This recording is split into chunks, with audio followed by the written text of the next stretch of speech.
This is Austin St. John, Jason, the original Red Ranger. You are watching the Morphin Network.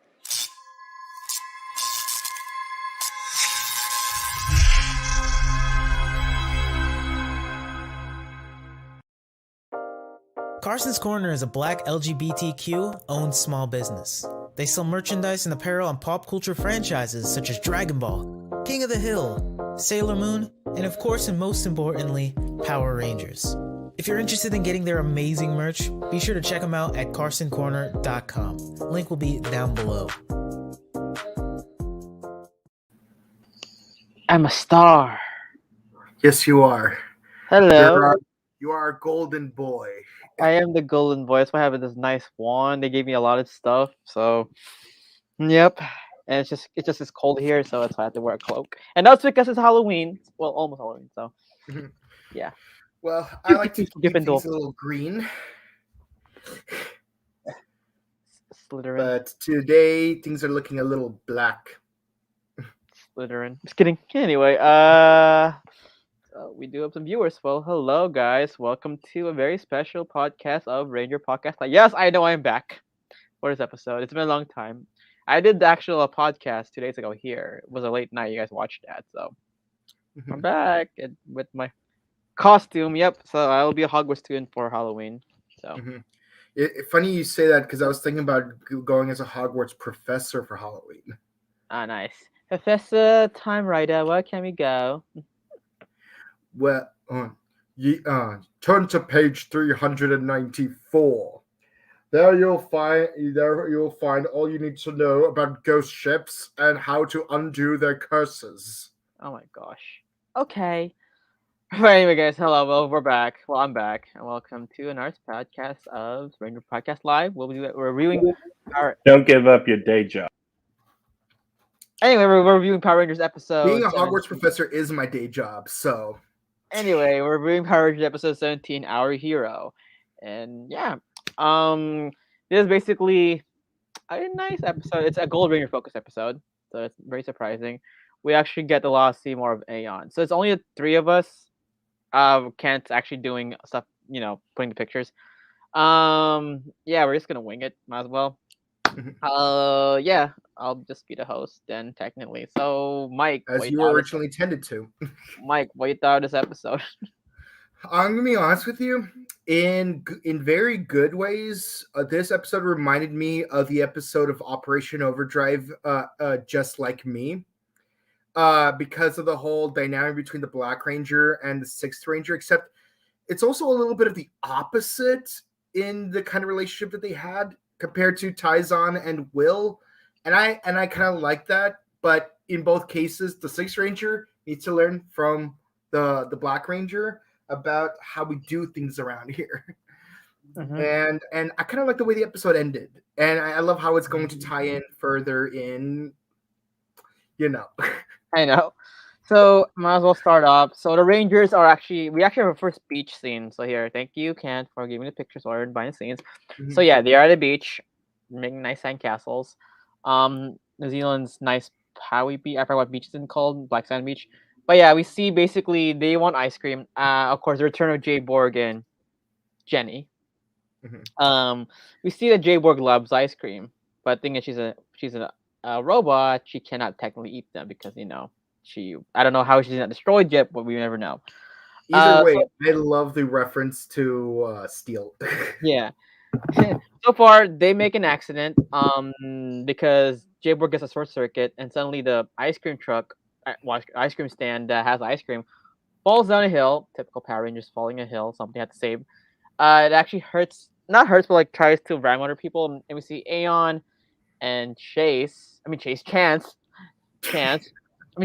Hobby rescue the ice cream cart, and the ice cream man says, "Hey, thank you as a repayment, I want to give you free ice cream for life."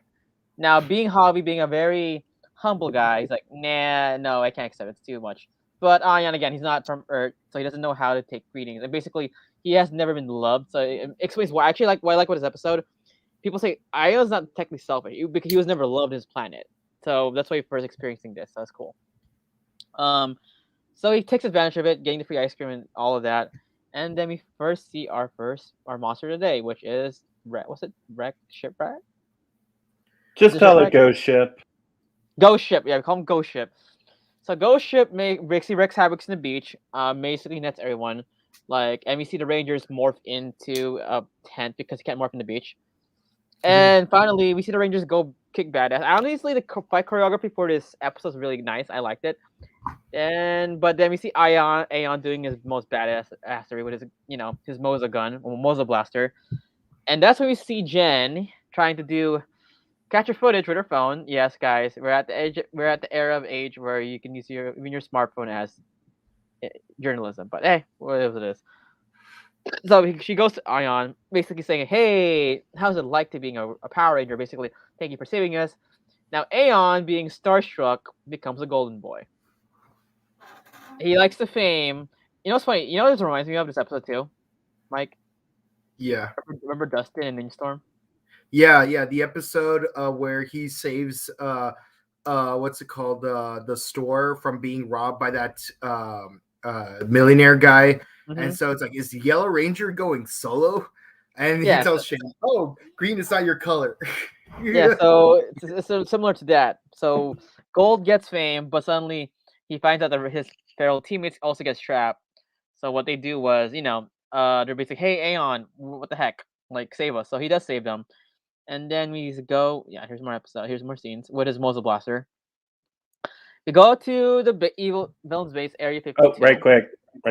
What's cool about him using the blaze armor is his Sentai counterpart never did. So that was cool. That was a cool thing unique to PR. So we see that Sledge. Why am I going down? I'm half sleepy. So you go see Void Knight, Slider, and Mucus, AKA Better Sledge. And Ghost Ship, whatever his name is, basically plan their next plan of attack. So Slider's like, "Oh, nets really?" But Void Knight's being practical. It's like, "Hey, nets can work if it's done the right way." So hey, let's net one of the Megazords or the Rangers. So they make a plan to net the Megazord, right? So they have their own evil Zord. So yesterday, like 2 days ago, they kind of did their episode here, having almost having an evil Zord. Kinda. So yeah. Now we find out monsters make a plan to have a party, right? So we have the team at Buzz Blast discussing, their victory and also having a nice time, of course more ice cream. And then we see that some weird host is having a party for the Power Rangers and also inviting the Power Rangers themselves. Power Rangers. And of course, here it is. Prime Ridge loves the Power Rangers, right? So basically to get them attention. But it was actually a plan from Slider to take over, still under his voice. Very reminiscent of Doomsday. Mm-hmm. Yeah, I was gonna say that too, but also this feels like the plot of an episode of Baywatch.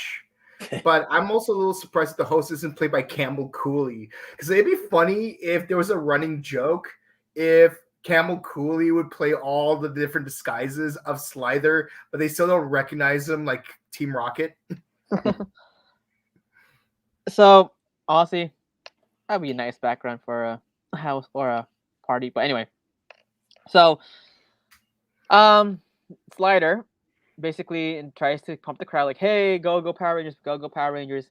And we see Ion being, of course, in his head, tries to show off, morphs into his Ranger suit, and he asks to call the Megazord. And of course, karma strikes. Shipwreck gets the Megazord or captures the Mozazord. And we see disappointment from his teammates, like, "Oh my god, why are you doing this?" And Aeon wouldn't. He would. And then they do berate him. They do berate Ion. I like the scene a lot because they're like, "Hey, like, just because you're a friend, like, no, like, basically they did sermon him, like, hell no, you can't. This is not acceptable, right?" Similar to that, basically they're what like it was okay. I noticing about this Ranger team, they're not afraid to call you out. I know some Ranger teams in the past, like, "Oh no, we're friends." No, this actually take time. Like, no, we're gonna call you out. You did something stupid, and that's part of it. I haven't seen something like that since to my memory, not since RPM, where like Summer would be like Dylan, what were you thinking? Mm-hmm. So oh my gosh, this I'm sorry, just right quick. Oh my gosh, this really is a season I'm thinking of done over, and yes, characters are finally getting called out for their BS, and yet there's still one team that has not been held accountable for the atrocity they did. But continue. Anyway, so yeah, they do basically. I'm sorry, I'll try to fix it. So what again? Why I like Ion? He's trying to fix the mistakes. Good lesson here. And again, why I like about okay. I know you guys watch episodes. What I like about these episodes, they're no longer like life lessons. Well, they are there, but it's not forced onto you. It's somewhere in there. Get what I mean? Yeah. Like I remember Ninja Steel.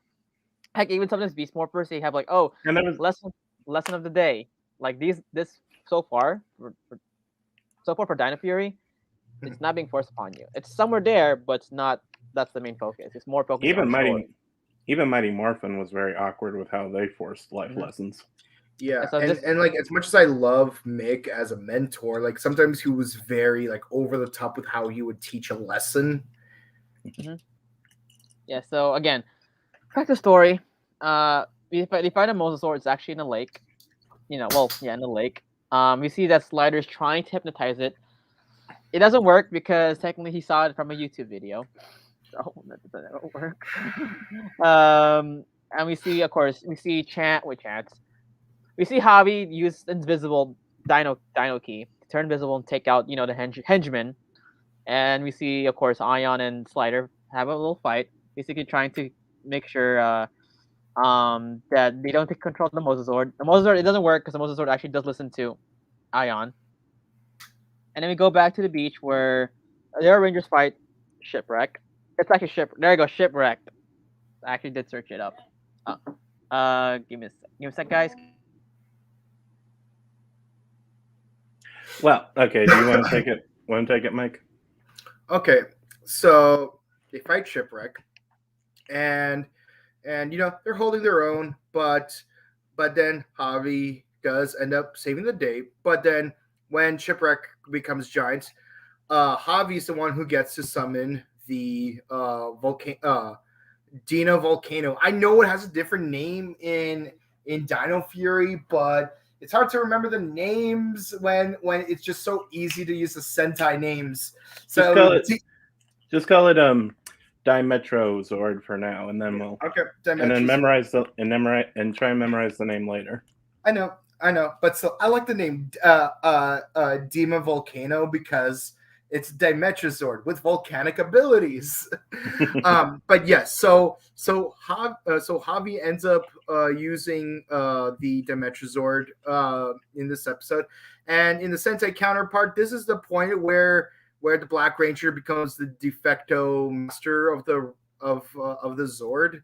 Like if you look further in, but we don't see much of this. But let's focus on this though, and of course. Slither's plan. Slither tries to get the Mosasaur to attack the Dimetrazord, but at some point it gets snaps out of its chance, and then and it goes into its the other Rangers go into their Megazord form with the Similodon formation. I'm sorry, it's a Similodon. I'm going to call it a Similodon. And they have a giant robot fight scene, but unfortunately, it gets captured by the net. Then we see an epic lightning strike because the Dimetrazord and the Mosasaur Zord become a Spinozord. And I love this formation, to be honest. It's really epic. I mean, it looks like a real clutter, but you still really like it because you turn an aquatic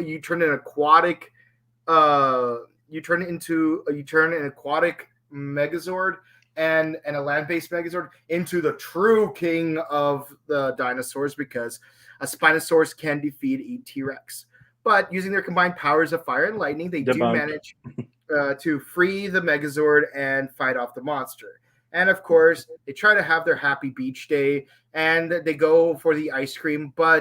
And of course, the ice cream man offers Ion, "Hey man, you don't have to wait in a long line. You're the hero. Why don't you skip the line and come to the front?" And then, but when he sees Javi and the others go back into stay in line because because that's what people with humility would do. He's like, actually, you know what? I should probably wait in line, or you know what? Why don't I just help you? Why don't I just help you serve the ice cream so that the line becomes that much shorter? And of course, this is when we start to realize that Ion's dream job is to sell ice cream. It's a shame him and Steel will never meet. Anyway, Mike, opinions about this episode. Go.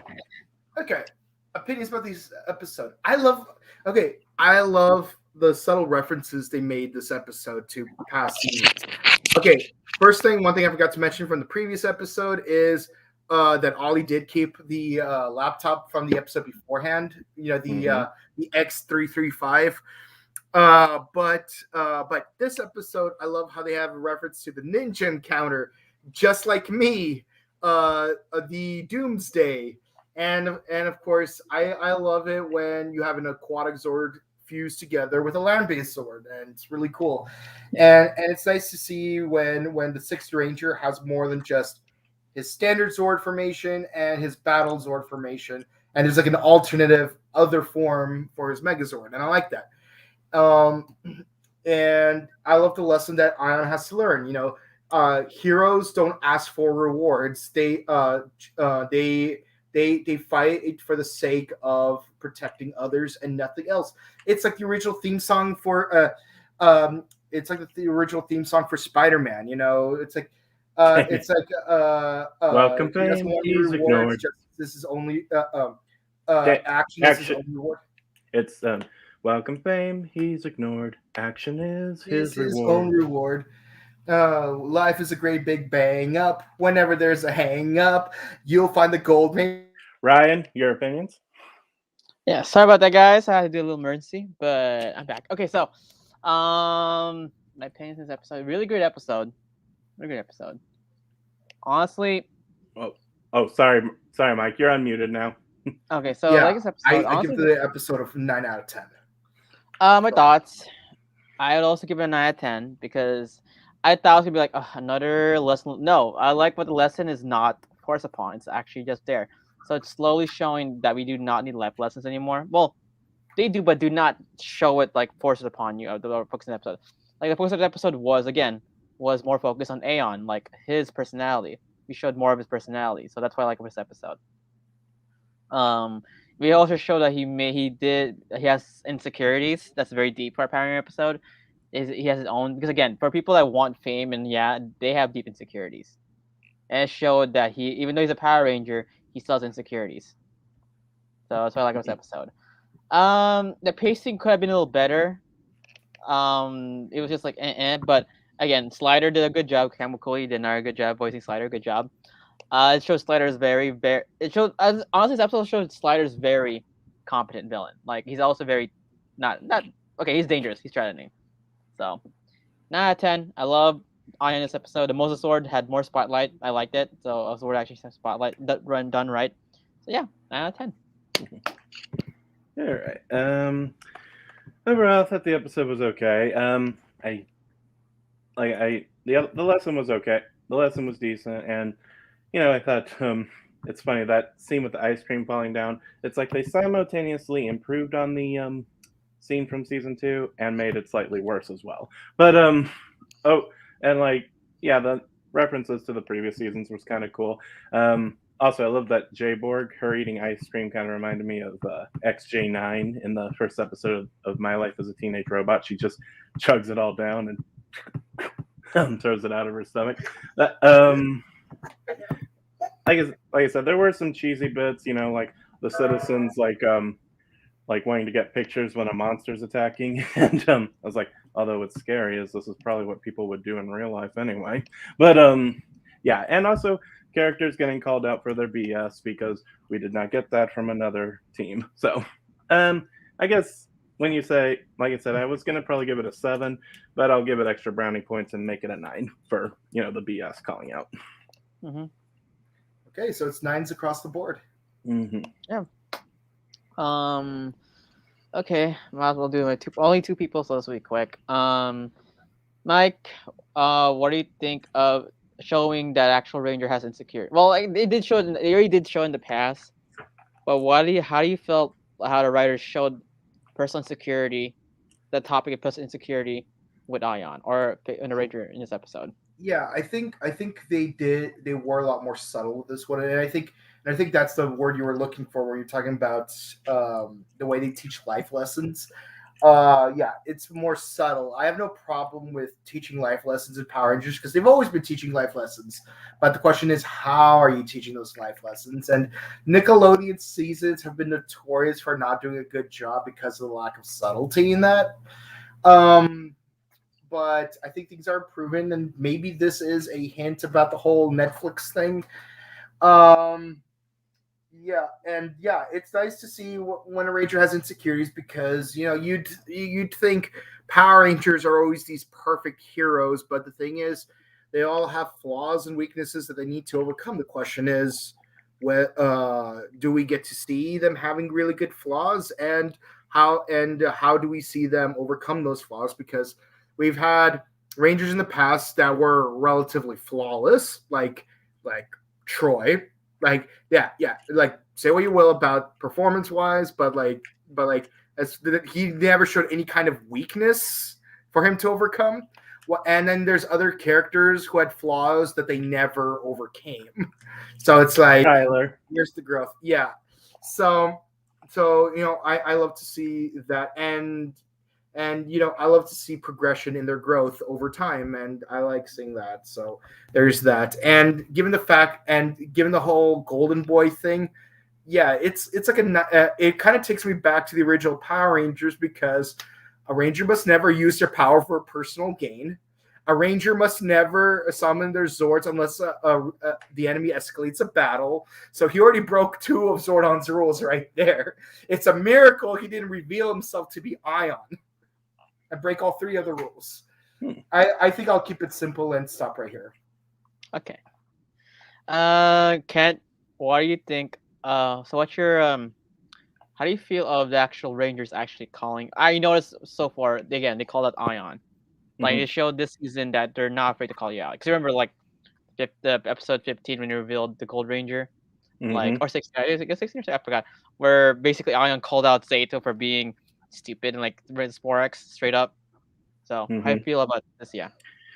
Well, it's definitely cool to see characters getting, held accountable for their stupidity. Like I said, Miss Morgan at the beginning of Dino Charge openly insulted Shelby in front of everyone, and they didn't call her out for it. So it's nice, to see that, you know, like characters can be like, you ain't talking to, like, you don't get to diss her like that, or you did something stupid, you need to make up for it. So that was cool, and yeah, so I like that, they're actually calling him out, and it was a justified reason to be called out, not Zoe's simple misunderstanding. So, mhm, Okay. Okay. mhm. So guys, we're going on to the going on to the comment sections of this interview, this podcast. So yeah, Jen saying Gold Ranger is super cool. Aeon, yep. Our Gold Ranger, I Mr. I Intelligent know, Devious. I know. It's because same color schemes. Chance, Chase, get it? Makes sense. Anyway, Oh yeah, it's the hat, wasn't it? It's the hat. it's the hat.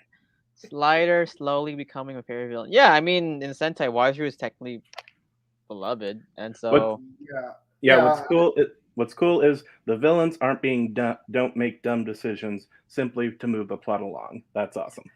yeah. I'll say this for the 30th time.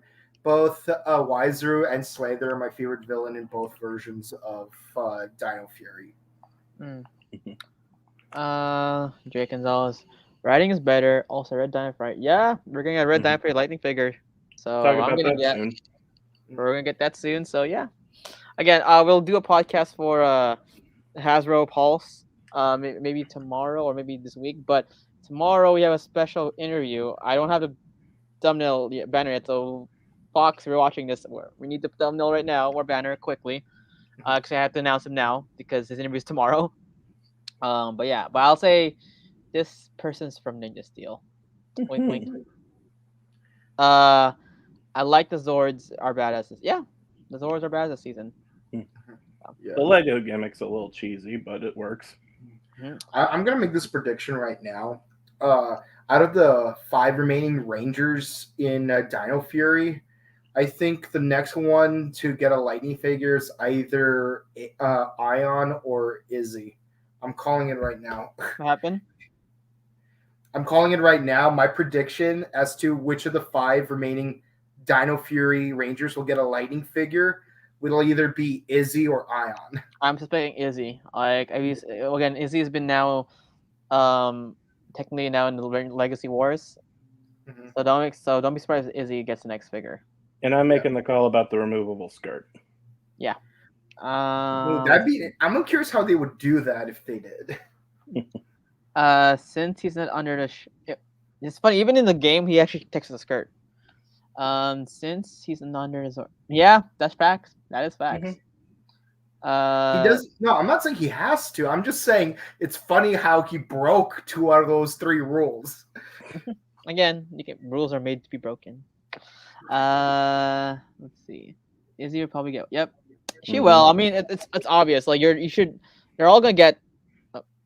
They're all gonna get a lightning figure. All the 5 casts. It's just, when is the right timing. And by the way, I did watch those toys.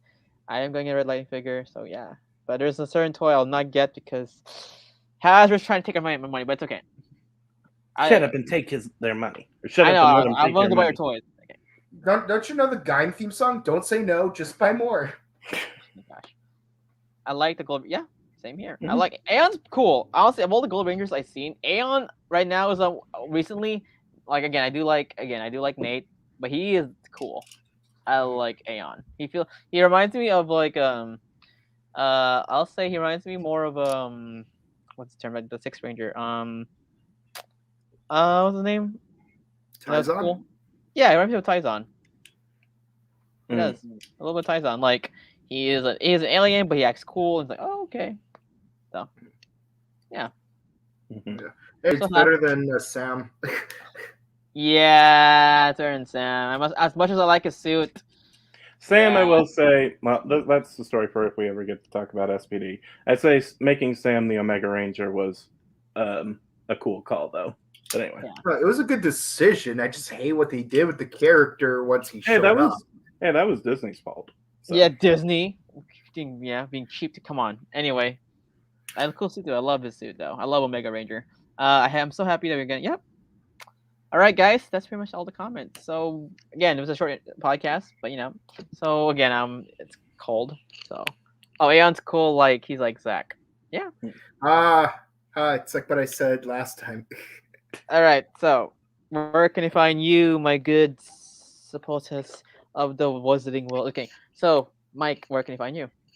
You can find me on Instagram at chrono_just_cosplay. You can find me on Twitch at twitch.tv/BokenKabuto, where I'll be continuing playing Metroid Zero Mission in about 30 minutes. Where can I find you, Catboy?